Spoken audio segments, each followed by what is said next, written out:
Téléspectateurs de la très célèbre ville du Mali, la ville de Tombouctou, merci de cette fidélité au programme de Renouveau TV. Bienvenue dans votre émission Le Grand Jury. Ce soir, le Grand Jury reçoit le docteur Aboubakar Abdou Touré. Il est universitaire et président du mouvement social pour le renouveau MSR. Monsieur Dr Touré, merci de cette toute première comparution devant les grands jurys. Merci, c'est moi qui vous remercie. Plaisir pour moi. Avec moi, les magistrats. Ok. Avec moi pour donc vous interroger, peut-être pas des magistrats, mais des jurés.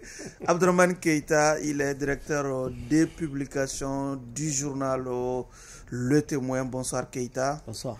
Elhadj Chana Takiou du journal Le 22 septembre. Bonsoir Elhadj. Il faut insister sur le mot Elhadj. Oui. Bonsoir. La tradition est bien respectée. Et la réaction ne se fait pas attendre. Même il y a contre lesquels il y a des poursuites au niveau de la haute cour de justice et Elhadj. Il y a vécu en Arabie Saoudite. En tout cas, bienvenue Il y a vécu en Arabie Saoudite comme représentant du Mali. En tout cas, bienvenue à toutes et à tous. Et je suis Oumar Bessidibé pour ceux qui nous suivent sur la radio Renouveau FM ou la 98.1 FM.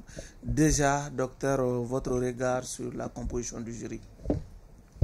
Bon, un regard, parce que l'émission, je la suis il y a plusieurs années maintenant. Des hommes compétents, dévoués pour pouvoir rendre justice.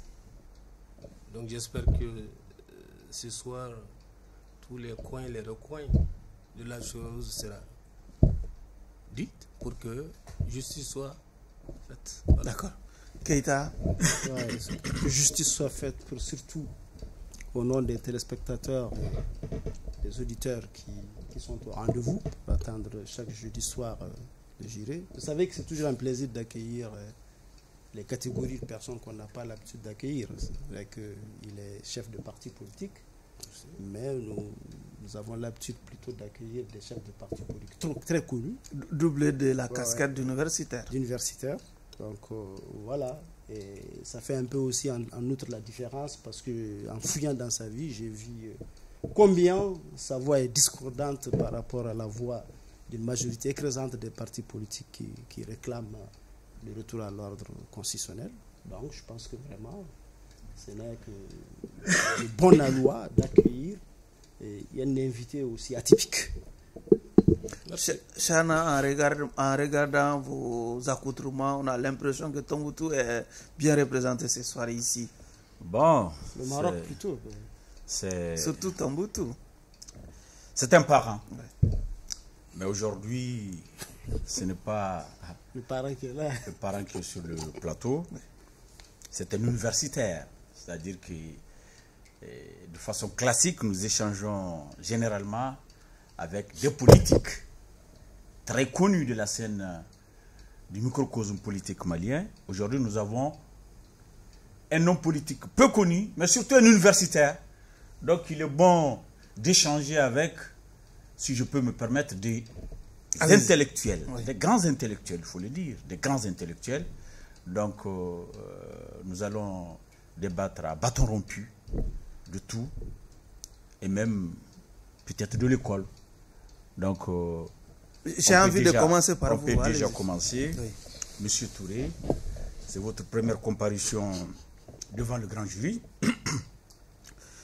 Et je voudrais que vous présentiez à nos téléspectateurs qui est Monsieur Touré, quel est votre cursus universitaire et professionnel. Merci, Monsieur Chekna. C'est un plaisir pour moi d'être devant vous ce soir pour parler du Mali, pour parler des problèmes du Mali, pour répondre à votre question. Je me nomme Aboubakar Abdou Touré. Je suis né à Banay. Où? À Banay. Banay, c'est un village de la commune rurale de Haïbongo. cercle de Diré, région de Tombouctou, en République du Mali. J'ai fait l'école primaire à Aïbongo. Après Aïbongo, j'ai fait le second cycle de Diré. Après le DF, on m'a orienté au lycée franco-arabe de Tombouctou, où j'ai fait mes 3 ans au lycée. Après le bac.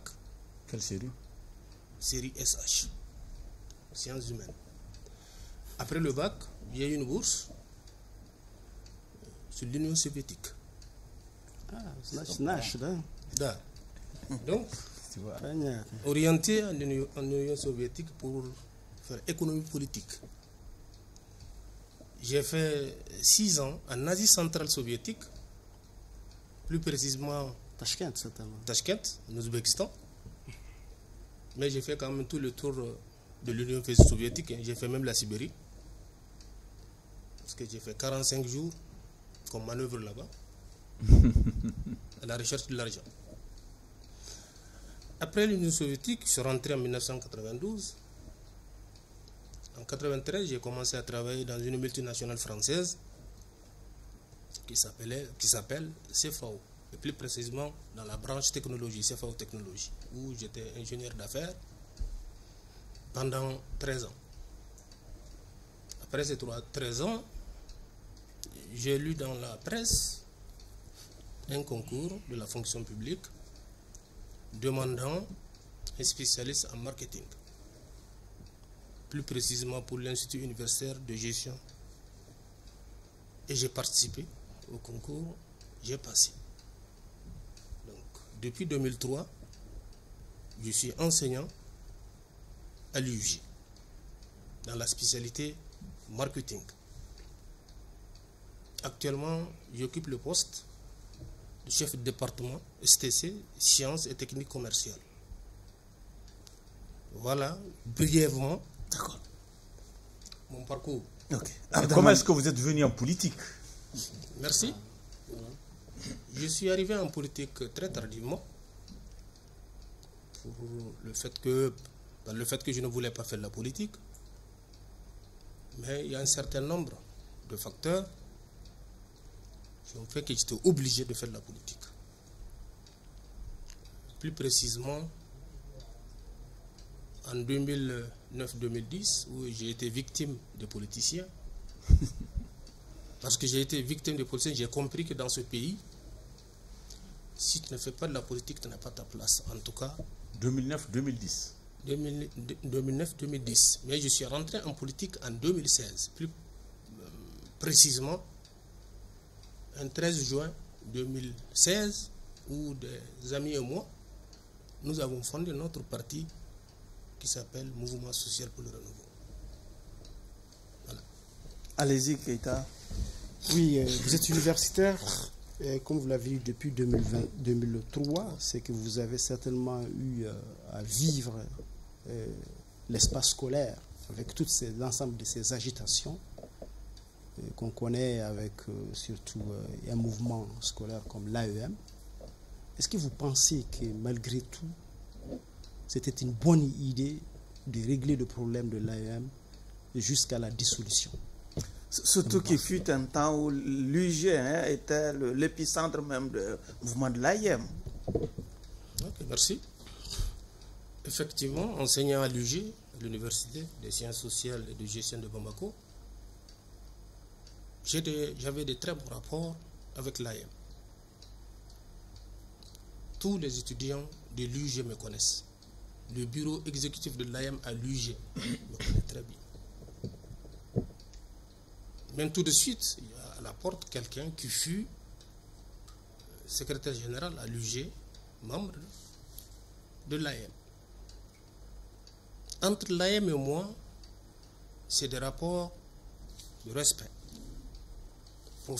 Professeur, étudiant. De bonne convivialité. Mais pour répondre à votre question... Peut-être au détriment de la stabilité de l'administration, certainement. L'administration universitaire. Non, ce n'est pas ça. Pourquoi? Parce que l'AM fait beaucoup d'activités à l'école. Et à un moment, j'étais leur parrain. j'étais leur parrain parce que je les aidais financièrement, matériellement, toutes les fois Intellectuellement. que j'ai été sollicité. Parce que je pense que c'est mon devoir en tant qu'enseignant, en tant que parent, etc. Parent d'élève. Mais je n'ai jamais accepté le comportement de l'AM. Je le dis, ils m'entendent. Non, de l'AM, de manière générale, en tout cas au niveau de l'UG. Quand tu es dans le bureau exécutif de l'AM à l'UG et que tu te trouves dans ma classe, tu viens sur les cours. Ils m'entendent. Si tu ne suis pas les cours, tu ne passes pas. Donc, pour répondre à votre question, oui, je suis ravi de la dissolution du mouvement. Pourquoi? J'ai beaucoup conseillé ces jeunes. Je leur ai demandé, messieurs les jeunes, vous êtes venus ici pour étudier. Vous êtes venus pour apprendre. Ça sert à quoi? Tous les jours, vous vous tuez entre vous ici. Ça vaut maintenant 3 ans à 4 ans. Chaque année, un étudiant meurt à l'UG. Chaque année. Chaque année. Même s'il n'est pas de l'UG. Parce que, comme il le dit, c'est l'épicentre. C'est là-bas que tout le monde se rencontre. Comme il y a l'internat là-bas. C'est devenu le mouroir. Et au moment, comme vous le savez très bien, quand nous faisons les cours, la cour de l'école est devenue un camp militaire où ils font des exercices militaires. Ah bon? Qu'ils appellent la formation. Avec tout ce que vous connaissez.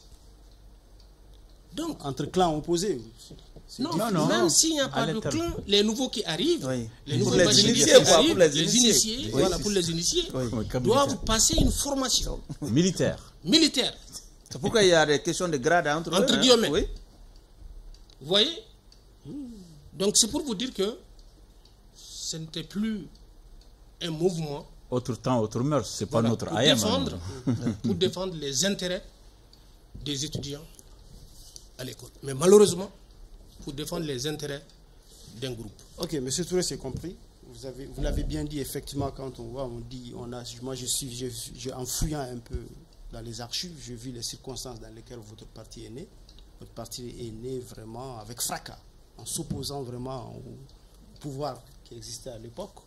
Et en lisant une de vos interviews, j'ai écouté ce que vous disiez 3 ans seulement après la gestion d'IBK.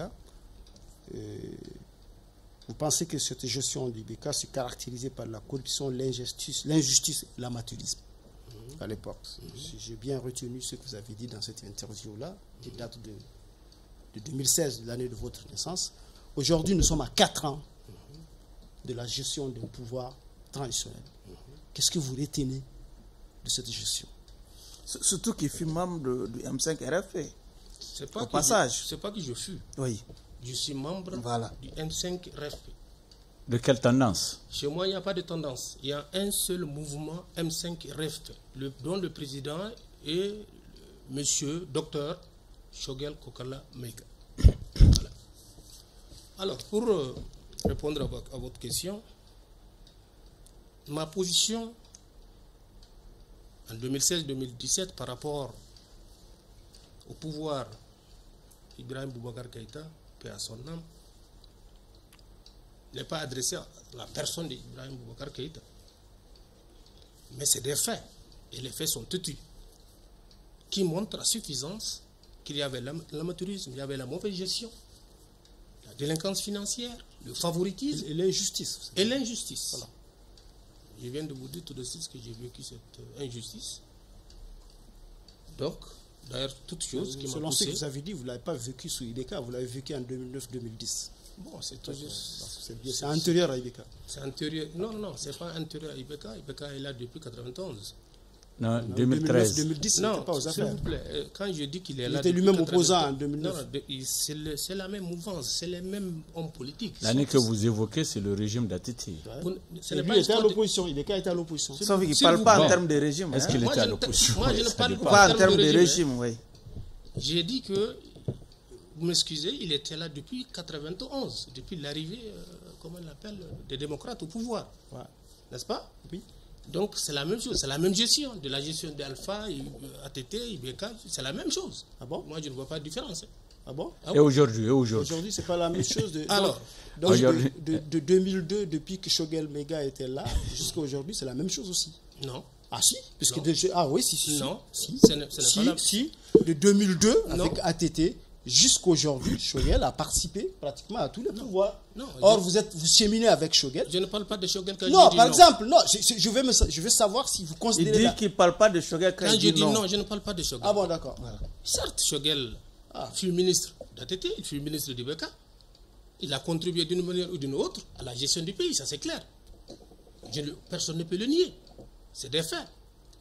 Mais ce que je veux dire, c'est que IBK, avec tout le respect que je lui dois à sa famille, sous sa gestion, nous avons perdu une grande partie de notre territoire. Quand vous dites que c'est la même chose de la gestion... Non, ce qui nous intéresse le plus aujourd'hui, c'est ce que... On sait déjà ce que vous pensez de la gestion d'IBK. Okay. Ce qui nous intéresse, c'est la transposition de cette même pensée à la gestion actuelle. Aujourd'hui, oui. Depuis que nous sommes sous le régime d'une transition. Qu'est-ce que vous retenez 4 ans après de cette transition? Est-ce que la courbe a évolué positivement? Oui, effectivement. Voilà, ce que... La courbe a évolué positivement, bien sûr. Quand je parle de territoire, là, ça fait partie de la gestion. Quand je parle de territoire, le pan entier du territoire a été occupé par des forces étrangères, par des ennemis du pays, par des terroristes, par des bandits armés, etc., etc. Ces pans entiers du territoire, aujourd'hui, ont été libérés. Donc, il y a une évolution positive par rapport à cette situation. La corruption présente. La corruption, oui.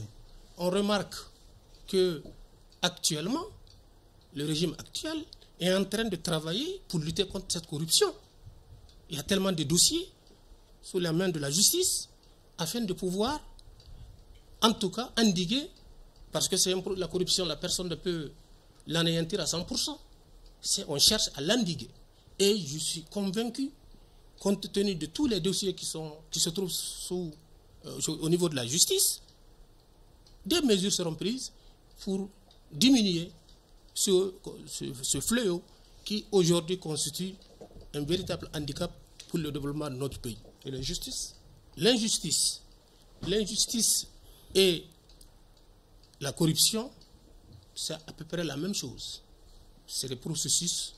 Il est difficile un seul matin de se lever et de lutter contre l'injustice. Et la nature de l'injustice dont vous avez été victime, est-ce que ces natures d'injustice sont encore demeure? Aujourd'hui, la nature de l'injustice dont je parlais aujourd'hui ne demeure pas parce que c'est dû, quand je ne cache rien ici, hein, oui. C'est suite au problème de chefferie. En 2009, si vous vous rappelez, l'État malien a décidé de renouveler les chefferies traditionnelles de villages où les chefs étaient décédés. Alors, sachant très bien, tout le monde connaît la manière dont la chefferie traditionnelle, ça se passe dans les villages, le renouvellement. Ils ont fait une loi.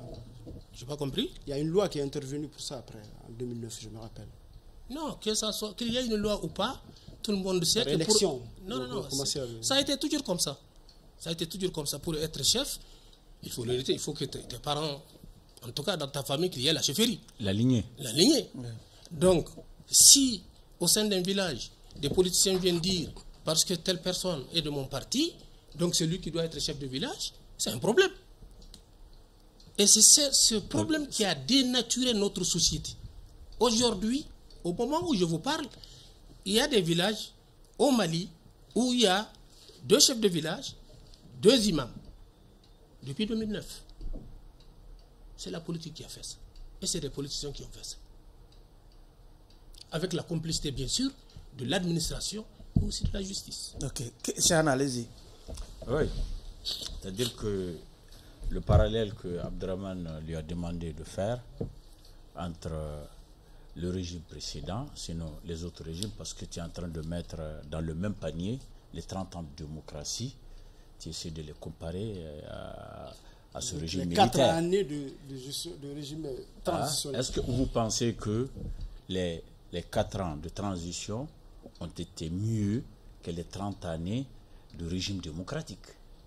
Alors, moi, je ne suis pas en train de mettre dans le même panier l'actuelle gouvernance et la gouvernance des 3 premiers, non, pas du tout. Non, non, personne n'a pas dit. J'ai dit, vous avez mis, j'ai dit, les 30 années de démocratie, 30 de 91, parce que pour vous, Alpha, ATT, IBK, c'est la même chose. Oui, c'est ça que j'appelle les 3. Oui, donc vous mettez ces gens-là dans un même panier, les pushistes de l'autre. Oui, bien donc, sûr. je voudrais savoir, selon vous, si les pushistes ont mieux fait que ces démocrates convaincus et patriotes sincères. Oui, c'est oui. Ma réponse est oui.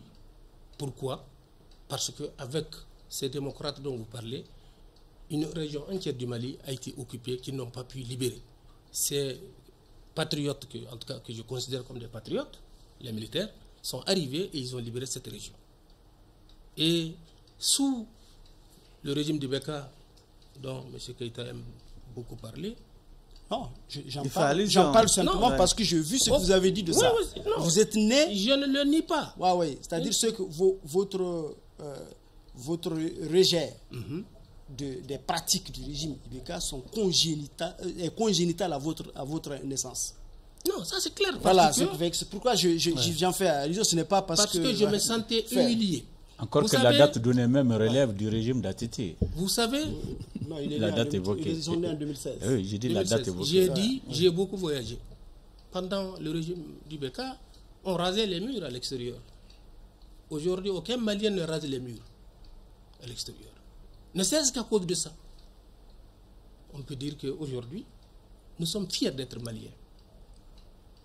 De par ce qui s'est passé à Kidal, de par ce qui s'est passé à Ber, de par ce qui s'est passé dans beaucoup de localités du nord du Mali, du centre du Mali et du sud. D'accord.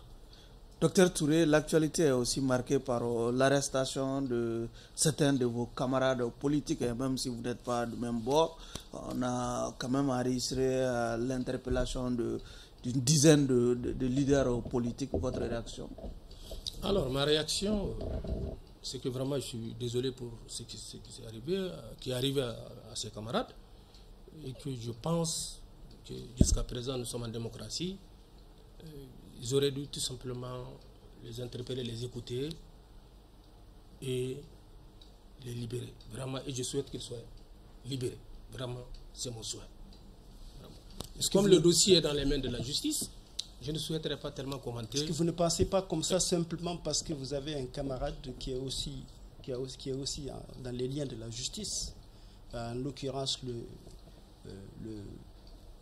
le président par intérim du M5. C'est Bouba Keïta, Bouba Traoré. Puisque vous dites que vous êtes contre la justice, ça fait partie d'ailleurs des valeurs de votre parti. Oui. Vous êtes contre la justice. Mais c'est là, pour beaucoup d'observateurs, est de l'ordre de l'injustice dont vous accusez, par exemple, le régime précédent. Ouais. Or, vous semblez nous dire qu'en réalité, le tout s'est inversé avec ce régime. Et qu'actuellement, il n'y a plus d'injustice, il n'y a plus de corruption, il n'y a plus d'amateurisme. Il n'y a plus d'attaque. Il n'y a plus d'attaque, il n'y a plus de déplacés, que l'ensemble du territoire est libéré, alors même que certains continuent à payer des dîmes aux djihadistes ailleurs, alors même que certains ne parviennent pas à joindre un village d'un village à un autre. Je n'ai jamais dit... Ouais, non, si, vous avez... Non, je n'ai jamais dit ici autour de cette table que tout est parfait actuellement. Je l'ai jamais Il est en train d'extrapoler. Non, l'extrapolation. Il n'extrapole pas. Il est en train de dire que j'ai dit. Je ne l'ai pas dit. Non, je n'ai pas dit que vous l'avez dit. Mais vous l'avez occulté. Et vous n'avez retenu que Kidal qui a été libéré et autres, alors qu'ailleurs, ce ne sont pas des gens de Kidal, mais ils vivent pratiquement le même joug terroriste. Ce n'est pas parce qu'on a libéré Kidal des mouvements armés seulement que le Mali est devenu ce dont on a toujours rêvé. Monsieur Keïta, on a l'impression que ce que vous voulez nous dire. Monsieur Keïta, on ne peut pas comparer le travail qui a été fait à Ber, le travail qui a été fait à Kidal, avec ce qui se passe ailleurs quand vous dites que jusqu'à présent... Et pour quel résultat? Je vous demande de travailler à Berakaï, à Kidal, pour quel résultat? Est-ce que l'administration est de retour? Est-ce que la justice est de retour? Est-ce qu'aujourd'hui, où nous avons une justice qui puisse vraiment couvrir l'ensemble du territoire pour que des gens n'abusent pas, des citoyens n'abusent pas des autres, pour que des bétails ne soient pas enlevés du jour au lendemain, pour que des gens ne soient pas assassinés? Parce que c'est à cela que nous continuons d'assister. J'ai dit le retour de la justice, le retour de l'administration, c'est un processus. On ne se lève pas un matin pour prendre l'ensemble des préfets et des sous-préfets et des juges, aller les placer dans des... N'est-ce pas? C'est un processus. On peut créditer les régimes antérieurs aussi de la même volonté d'aller par processus graduellement pour atteindre tout cela. Je suis désolé. Je ne sais pas parce que... Je suis désolé, leur processus n'a pas abouti. Mais n'a pas abouti. Mais ça aurait pu aboutir s'il n'y avait pas eu ce qu'il y a. Rien ne nous prouve aujourd'hui que ça allait aboutir. Rien ne le prouve. Allez-y, Chana. Oui.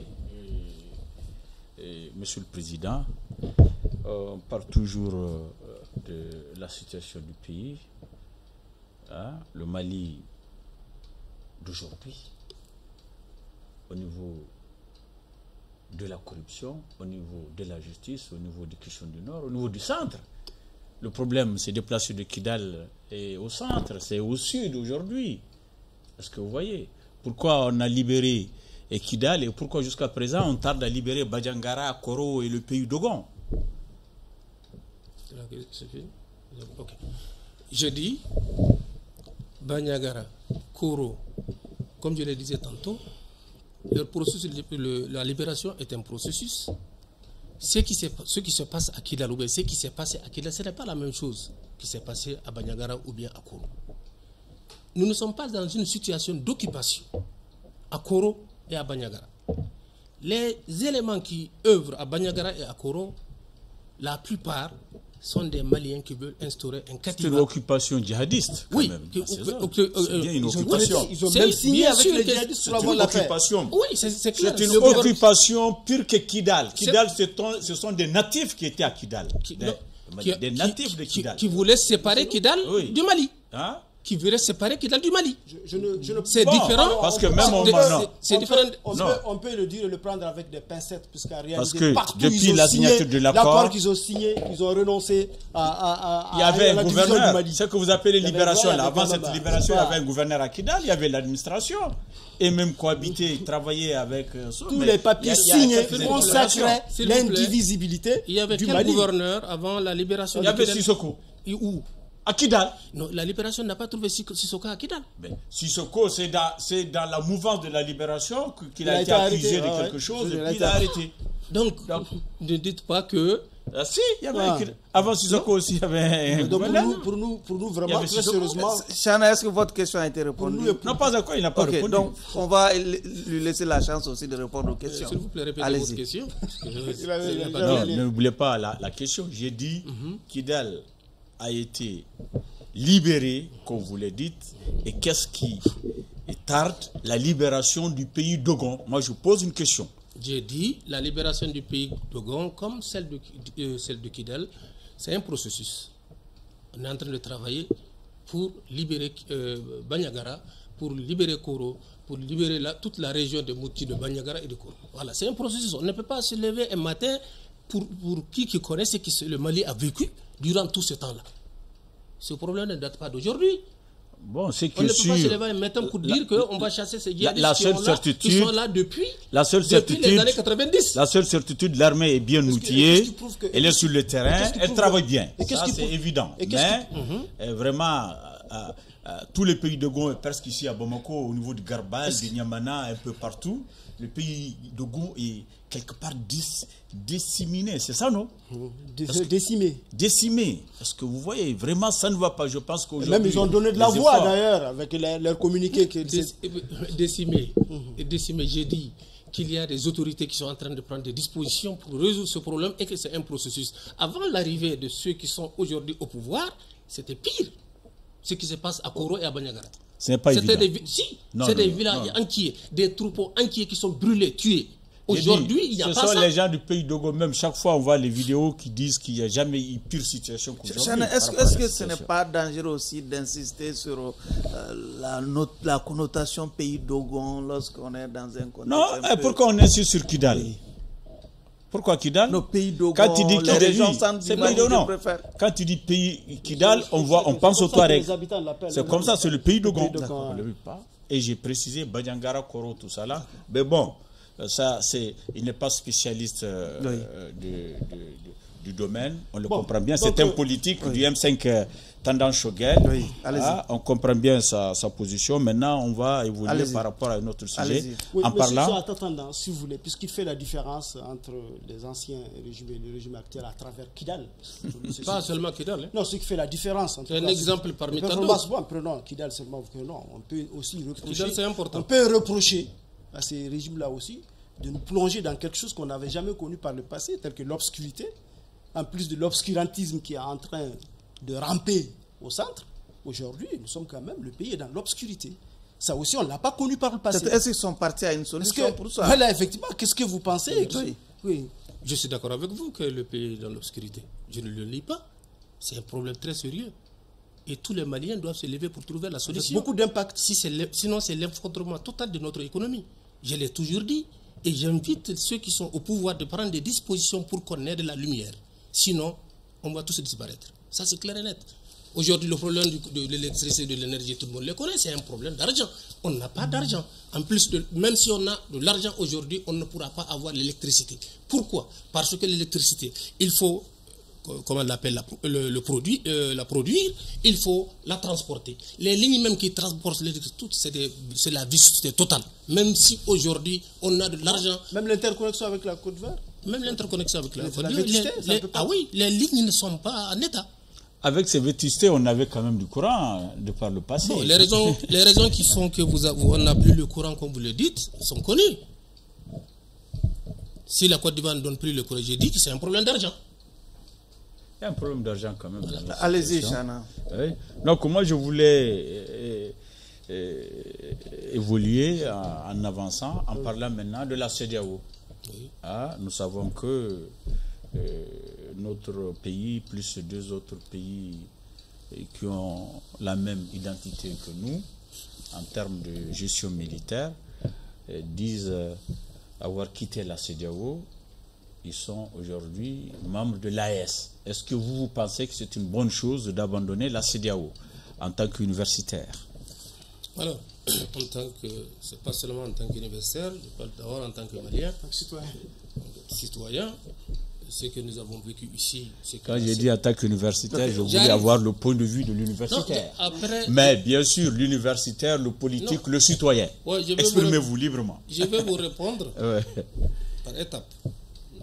Je réponds d'abord en tant que citoyen, lambda, pour qui analyse ce qui s'est passé. On me fait signe que vous êtes un peu loin du micro. Pour ceux qui suivent ce qui s'est passé entre le Mali et la CEDEAO, il est très normal qu'on quitte. Parce que il ne sert à rien de le rappeler. Qu'est-ce que nous y gagnons, qu'est-ce que nous y perdons en quittant? Ça, cette question, je la répondrai dans le cadre de l'intellectuel, de l'universitaire. Mais laissez-moi parler en tant que citoyen lambda. En tant que patriote. Oui, patriote. Bon, l'intellectuel aussi peut être patriote, hein. L'universitaire aussi peut être patriote. Ancien. Donc, allez-y. Donc, j'ai dit pour qui suit ce qui s'est passé avec la CEDEAO, c'est normal qu'on quitte. On est dans une association régie par des textes. Et ces textes qui régissent cette association qui est la CEDEAO n'ont jamais dit qu'en cas de coup d'État, que le pays doit sanctionner. Pas d'accès à la mer, pas de médicaments, etc., etc. Pour des pays enclavés. Dans ces conditions. Pays du littoral. Dans ces conditions, toute chose d'ailleurs qui est interdite par les conventions des Nations Unies. Compte tenu de tout cela, la CEDEAO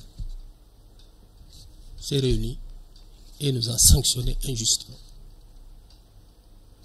De passage, je remercie le peuple malien pour le courage, l'abnégation, la résilience que cette population a faite afin qu'on puisse être là où nous sommes aujourd'hui. Pour cela, je les remercie. Concernant l'aspect universitaire, Oui. la sortie de la CEDEAO a des avantages, ça a aussi des inconvénients. Alors, nous sommes dans une entité politique et économique, parce que la CEDEAO c'est une entité économique et non politique. C'est à partir de 90, après la conférence de Gaulle, que la politique là a commencé à s'ingérer dans cette entité-là. Et qu'est-ce que nous remarquons? Depuis ces années-là, la CEDEAO n'œuvre plus dans le cadre de l'économie, mais plutôt politique. Ce qui les intéresse, c'est l'aspect politique. Et des gens extérieurs à la communauté se sont infiltrés dans cette communauté afin de pouvoir imposer leur point de vue. Ça, c'est factuel? C'est clair et net. On n'a pas besoin. On a toujours répété que c'est Macron qui donne. Bon, on a l'impression c'est le même discours. On a l'impression que c'est un langage. Moi, très sérieusement, ce je n'est ne pas crois pas à un, ça. s'il vous plaît. Bon, laissons l'universitaire continuer. Ce n'est pas un élément de langage, Oui. c'est ma pensée et je suis convaincu de cela et je n'ai pas prononcé le nom de Macron. J'ai dit des éléments extérieurs à la communauté se sont ingérés dans les affaires de la CEDEAO afin que leur sbire sanctionne, entre guillemets, les rebelles. Le Mali, le Burkina et le Niger. Oui, mais monsieur, c'est qu'on constate quand même que ces sanctions-là dont vous parlez et l'ingérence de la politique dans les affaires de la CEDEAO ne sont venus quand même qu'après les coups d'État. On ne l'a jamais vu les faire sans coup d'État. Donc il y a quand même un motif. Il y a une motivation. Est-ce qu'on n'a pas prêté le flanc en multipliant les coups d'État dans la sous-région? J'ai dit. Donc il n'y a pas d'ingérence seulement pour ingérence. J'ai dit dans les textes. Il y a des ingérences. Dans les textes de la CEDEAO, mais nulle part il n'est écrit qu'en cas de coup d'État, on doit interdire à un pays d'avoir des médicaments, on doit interdire à un pays d'avoir son argent au niveau de la BCEAO. Ne sont pas connus, n'étaient pas concernés. Ne sait pas continuer, c'est des éléments de pression que la CEDEAO prend pour tuer des gens. Non, pas seulement pour tuer des gens, parce qu'ils pensent qu'on n'a jamais vu les gens élever la voix contre ça autant, alors qu'il y a eu la même chose par exemple en 2012. En 2012, ça s'est arrêté parce que les putschistes de l'époque ont freiné la chose. En 2012, il y a eu la même chose. Oui. Mais ça a eu long feu. Monsieur Keïta, est-ce que c'est au Niger, au Burkina seulement qu'il y a eu coup d'État? Qu'à cela ne tienne. Je vous ai entendu dire. Vous me laissez répondre une partie de votre question. Allez-y, répondez. Quand vous parlez de coup d'État, j'ai dit, est-ce que c'est au Mali, au Niger, au Burkina seulement qu'il y a eu des coups d'État? Là, je suis d'accord avec vous. Je suis d'accord avec les deux poids, deux mesures de la CEDEAO et même de la communauté internationale. Voilà. Ça, c'est une vérité. Mais cela ne justifie pas qu'on laisse libre cours aussi aux déstabilisations institutionnelles des régimes. Cela ne peut pas le justifier aussi. Bon, on dépasse ça, on va. C'est qu'en réalité, je vous ai entendu vraiment. C'est que les sanctions étaient illégales et illégitimes. Je vous ai entendu. C'est illégal. Tout le monde, tous les experts conviennent que c'est illégal. Je vous ai entendu élever une voix contre les coups d'État. Oui. Vous-même. C'est ça, je pense que c'est dans une chaîne de la place actuellement. Oui. Qu'est-ce que vous avez retenu des coups d'État pour être aussi hostile aux coups d'État? Merci. La situation que le Mali vivait exigeait en ce moment-là un coup d'État, l'intervention de l'armée. Dans n'importe quel pays de la planète, quand ça ne va pas dans un pays, l'armée, qu'elle soit républicaine ou je ne sais pas quoi, intervient pour mettre de l'ordre. Même aux États-Unis dont vous parlez là, si le président, les gens parlent de démocratie là, si le président ne répond plus aux aspirations du peuple, si on remarque qu'il a trahi, on le dépose. Cela ne s'est jamais arrivé. On a vu au Sénégal cette année, il y a eu beaucoup de difficultés, mais l'armée n'est pas intervenue. Vous êtes entré en tant qu'universitaire. Je n'ai pas fini. Non, c'est là que j'interpelle en attendant votre vraiment esprit d'universitaire. En tant qu'universitaire, vous devez savoir que la démocratie dans tous ces pays-là et ailleurs repose sur un mandat. Est-ce que vous voyez? La démocratie repose sur un mandat. Vous avez fini? C'est une évidence, non? Oui, bien sûr. Ça repose sur un mandat. Pas seulement un mandat. La démocratie il y a plusieurs facteurs. N'importe quelle démocratie représentative repose sur un mandat. Oui, pas seulement un mandat. Ce qui donne la possibilité aux gens qui ont donné leur mandat au souverain de le lui retirer quand on organise au bout du mandat, on organise les institutions de le sanctionner par un rejet. Oui. Vous ne pouvez pas justifier simplement parce que vous êtes du M5 le coup d'État de 2010, alors que même que la Constitution, il est écrit dans la Constitution que c'est un crime. Et que même ceux qui l'ont perpétué ont eu des astuces pour se faire, d'être pas des lois d'amnistie et autres pour se faire protéger. Allez-y. Monsieur Keita. Et que même la nouvelle constitution qu'on vient de voter est revenue encore là-dessus. Monsieur Keita. Et qu'est-ce que vous avez fait en tant que partisan de ces coups d'État-là, au cas où ça ne va pas dans les pays, qu'est-ce que vous avez fait pour que cela ne figure pas dans la nouvelle constitution du Mali, par exemple? J'ai dit que la démocratie ne se résume pas à un mandat. C'est un ensemble d'éléments. La représentation, la démocratie représentative sur tous les cieux se résume à un mandat. Non. Ça repose sur le mandat. Moi, je parle de démocratie. Moi, je parle de démocratie représentative. La démocratie ne se résume pas à un mandat. Mais certes, le mandat constitue on va évoluer, la démocratie. Il faut qu'on se comprenne. Moi, je parle de démocratie représentative. Oui, il est en train de donner une réponse. S'il vous plaît. Cette démocratie représentative dont vous parlez là, si celui-là qui est élu, qui assure la présidence ou bien la responsabilité, n'assume pas ses responsabilités, il va falloir qu'il y ait des gens pour le rappeler à l'ordre. C'est ça que je veux dire. Ce n'est pas parce que je suis partisan des coups d'État ou bien autre chose, mais j'ai dit l'intervention de l'armée malienne en 2020 était salutaire pour pouvoir calmer les choses, pour pouvoir donner une nouvelle orientation au pays. Et c'est dans ce sens-là que je salue cette intervention de l'armée. Parce qu'une armée républicaine, ce n'est pas parce qu'elle est républicaine seulement, les gens pensent qu'elle est là tout simplement pour aller combattre, pour aller défendre le pays. Le fait d'intervenir et arrêter ce qui s'est passé, c'est aussi républicain, c'est aussi démocrate. Maintenant, oui. Je n'ai pas fini. Vous avez dit que sur une des, comment on l'appelle, des télévisions de la place, j'ai dit que je suis contre les coups d'État, que plus jamais de coups d'État, bien sûr. On ne peut pas toujours vivre de coups d'État. Il faut que ça s'arrête et qu'on prenne... Mais en le disant, vous êtes en train de dire aussi que d'autres gens aussi peuvent percevoir les mêmes dérives dont vous parlez dans le pouvoir actuel et puis agir pour l'arrêter. Attention. C'est ce que ça veut dire, puisque c'est une question de perception. Non. Ce que vous considérez comme dérive, ce que vous considérez comme dérive de l'autre, hein, de l'ancien régime, pour certains aujourd'hui est multiplié par 10. Est-ce que les dérives dont je parle, est-ce que ce n'est pas des faits? Et les faits sont écrits. Vous leur accordez aussi. Mais les gens aussi qui pensent que ça a été multiplié par 10 peuvent vous énumérer des multiples faits qui sont aussi tout aussi défendables. Alors moi je pense que nous sommes en guerre aujourd'hui, donc on ne peut pas parler de pas seulement. D'accord, Chana, on va, oui, Chana, Monsieur Touré manque à ce niveau de cohérence. Chana, on va évoluer, malgré tous les débats qu'on a eu autour de la question des avantages alloués aux membres du CNT. La loi a finalement a eu l'onction de la Cour constitutionnelle. Oui, monsieur Touré, il a posé déjà la question.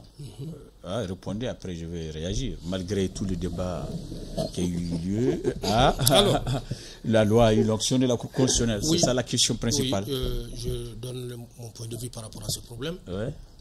Déjà, de mon point de vue, la constitution même du CNT actuel, je ne le partage pas. Parce que de mon point de vue, nous sommes dans un pays qui est dans des difficultés économiques et financières. On aurait dû tout simplement prendre quelques-uns, une cinquantaine de personnes volontaires pour travailler pour le pays. je dis bien volontaires, et non des députés. Parce que aujourd'hui, les membres du CNT sont considérés comme des députés. Ils ont tous les avantages des députés. Toutes choses de laquelle moi je ne suis pas d'accord. Mais malheureusement, la Cour constitutionnelle a déjà pris. Qu'est-ce qu'on peut faire? Voilà. Allez-y, oui, continuez. Et la non-rétroactivité de la rétroactivité de la loi. Qu'est-ce que vous en dites? La loi ne doit pas être très rétroactive. Ce n'est pas une loi qu'on a prise ce matin. On ne doit pas l'appliquer pour hier. Ah bon? Et qu'est-ce que vous pensez d'un certain décret qu'on applique qui est aussi rétroactif, qui permet de déroger aux règles habituelles de passation des marchés? Ce décret qui a été pris par la présidence de la transition, qui permet, comme je l'ai dit, de déroger aux règles habituelles et qui est applicable jusqu'en 2020, depuis le coup d'État. Il concerne un marché spécifique. Qu'est-ce que vous pensez? Non, ils ont énuméré le nombre de trucs, mais en réalité, c'est aussi rétroactif que ça. Je ne sais pas si vous avez compris mon raisonnement. Il y a tout ce qui est rétroactif en termes de justice. Et ce décret-là, qu'est-ce que vous en pensez? Que ça soit ce décret ou bien d'autres décrets, c'est la même chose. C'est de plus grande envergure. Puisque ce qu'on passe là, ça c'est le 5e décret qui concerne seulement le truc, mais ça. Tout ce qui est rétroactif, il le pousse. Moi je le pousse, je ne suis pas d'accord. Voilà. Quel qu'il soit. Ok, allez-y pour votre dernière question. Ma dernière question, oui. Président. Le président de la Cour a été vraiment surprenant maintenant. Allez-y. Donc, monsieur, vous avez non seulement, effectivement, dans la même élément que j'ai suivi, vous parliez de rejet systématique de tout coup d'État, à partir de ce coup d'État-là, puisque ça vous l'avez approuvé, mais en même temps, vous dites de laisser le temps qu'il faut à ce pouvoir pour refaire le Mali. Ce qui me paraît un peu paradoxal pour le chef de parti que vous êtes, puisque les partis politiques très généralement naissent pour la conquête du pouvoir. Or, vous êtes en train de donner l'occasion à un souverain d'être totalitaire, puisque vous voulez de l'expliquer, qu'il fallait simplement une cinquantaine de personnes et le président gérait tout, d'être totalitaire et dans le temps. Comment est-ce que vous pouvez nous expliquer ce paradoxe-là? Il n'y a pas de paradoxe, c'est mon point de vue. Il ne s'agit pas de point de vue. Vous savez quand même que les partis sont créés pour conquérir le pouvoir. Attendez. Mais vous êtes en train de renoncer à la conquête du pouvoir. Les partis sont créés pour la conquête du pouvoir dans un environnement sain. Non, je sais. Non, le problème c'est que vous n'avez cet environnement sain que vous réclamez là. Ça peut intervenir 20 ans après. C'est une évidence, on ne sait jamais. D'accord, il va répondre à la question aussi à Keita. Pourvu que le Mali avance, même si c'est 40 ans. Même si c'est 40 ans? Oui, pourvu que le pays avance. Voilà. Parce que vous êtes en train de nous dire que même si la transition reste 40 ans, ça ne vous gêne pas. Si le pays avance, il n'y a aucun problème. Je ne vois pas de problème dans ça. Moi, je suis, demain là, si il y a candidature pour la présidentielle, je serai candidat. Est-ce que je me fais comprendre? À la présidentielle? Oui, je serai candidat. Que vaut votre parti? Que pèse aujourd'hui? Que pèse votre parti? Ce n'est pas histoire de...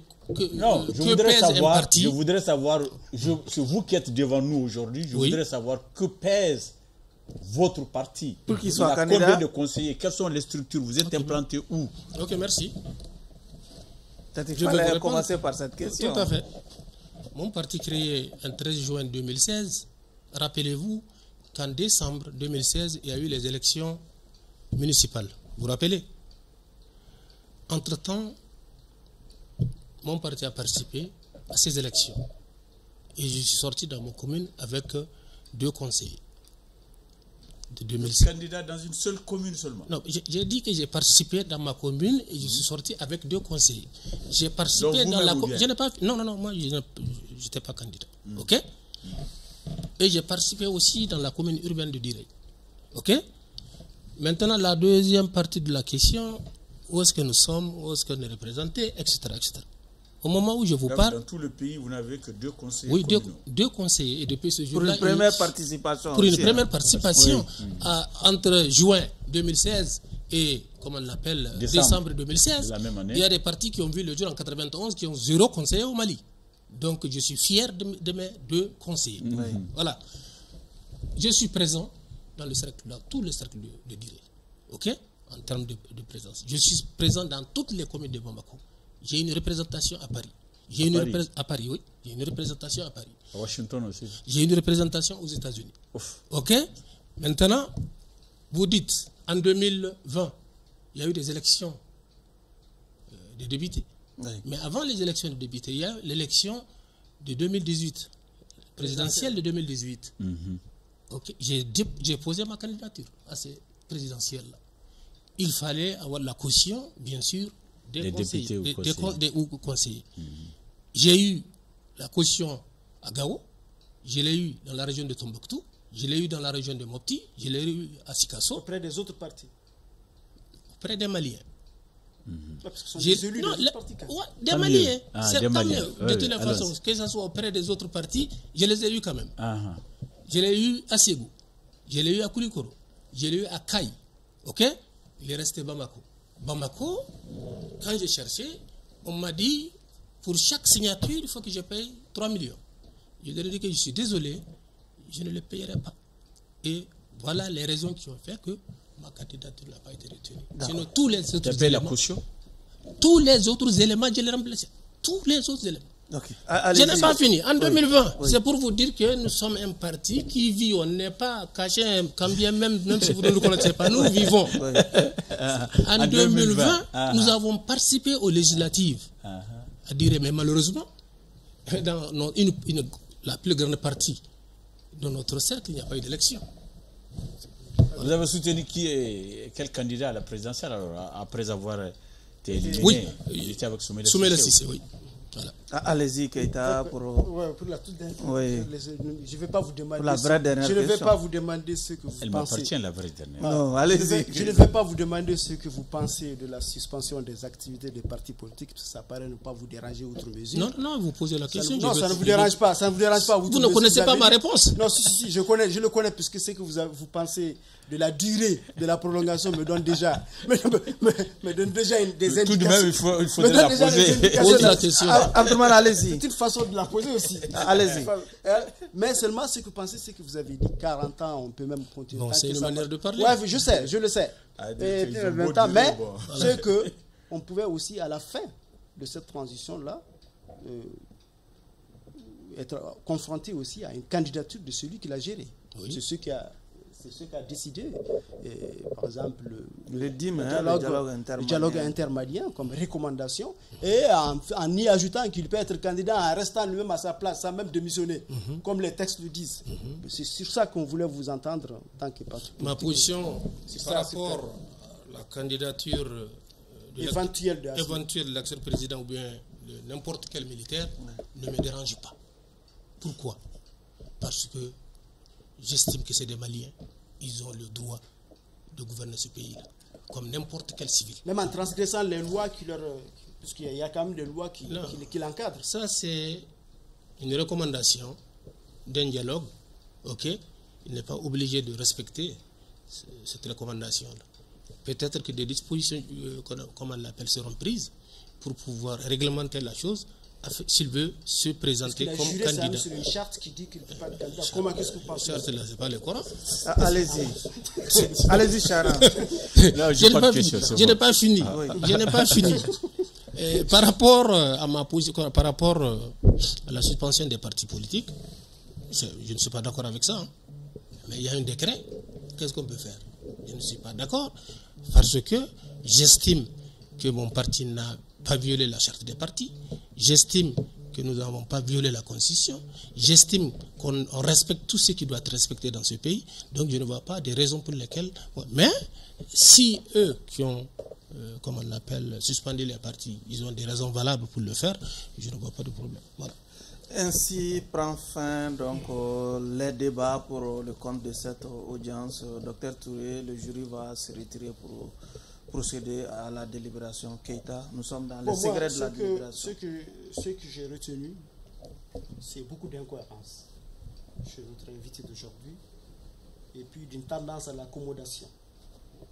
Il s'accommode. Il est d'accord avec la transition pour des actes posés dans le cadre de la souveraineté et de la libération du pays du joug, quelque part, des hommes armés et autres. Et mais est-ce que cela, Monsieur le Président, doit valoir pour tout tolérer? Doit prévaloir à la tolérance de tout. Or, c'est ce que nous constatons. On fait, parce qu'il vient de vous le dire. Je ne suis pas foutu, je n'ai rien fait, mais on m'a suspendu, mais je m'accommode de ça. Hein? Ils ont fait ceci, ils ont fait cela, ou autre, d'accord. Je ne suis pas d'accord avec, par exemple, la rétroactivité des lois, mais je m'en accommode. Cher Président, ce n'est pas avec des postures d'accommodation aussi que ce pays-là pourrait avancer comme lui le veut. Parce qu'il a dit que tant que le Mali avance, je ne pense pas que le Mali avancera avec de telles postures. C'est pour cela que je vous demande de ne pas libérer notre invité d'aujourd'hui des liens de l'accusation. D'accord. Chana. Merci, Monsieur le Président. Je pense que pour une des rares fois, je suis d'accord avec Abdraman. Mon frère n'a pas du tout assuré. Il n'a pas assuré. Et comme l'a dit Abdraman, il y a eu beaucoup de cohérence, beaucoup d'incohérence dans sa démarche, beaucoup d'accommodation dans sa démarche. Bien sûr, il a le droit de soutenir qui il veut. Il le soutient sur la base des principes, sur la base des valeurs, sur la base d'un certain raisonnement. Mais je ne vois pas l'universitaire nous amener dans ce raisonnement logique, cohérent. Monsieur le Président, je pense que c'est un jeune leader. Il est à ses débuts. Nous pouvons lui donner une chance encore pour qu'il vienne se racheter, se remettre en cause. Pour l'instant, Monsieur le Président, je pense qu'il mérite une condamnation. Okay. Entre la cohérence et l'incohérence, on peut trouver beaucoup de difficultés à trancher. C'est pourquoi je préfère mettre cette affaire en délibéré. Le prononcé du verdict est prévu pour ce jeudi en 8. Docteur Touré, réaction? Bon, c'est normal. Quand tu ne boxes pas dans le même sens que les jurys, qu'ils te condamnent. C'est normal, c'est logique. Et ma position est claire. Il n'y a pas d'incohérence dans mes positions. Il n'y a pas d'accommodation dans mes conseils. C'est mes pensées. C'est comme ça que je vois la chose. Donc, je suis convaincu que en essayant d'aider ceux qui sont au pouvoir aujourd'hui, le Mali pourra s'en sortir de ces problèmes-là. Voilà. C'est donc tout pour ce numéro de votre émission Grand Jury qui recevait comme invité le docteur Aboubakar Aboudou Touré. Il est universitaire, président du mouvement social pour le renouveau MSR. Merci à vous de nous avoir suivis. Clin d'œil à tous nos téléspectateurs du côté de la ville de Diré. Au revoir.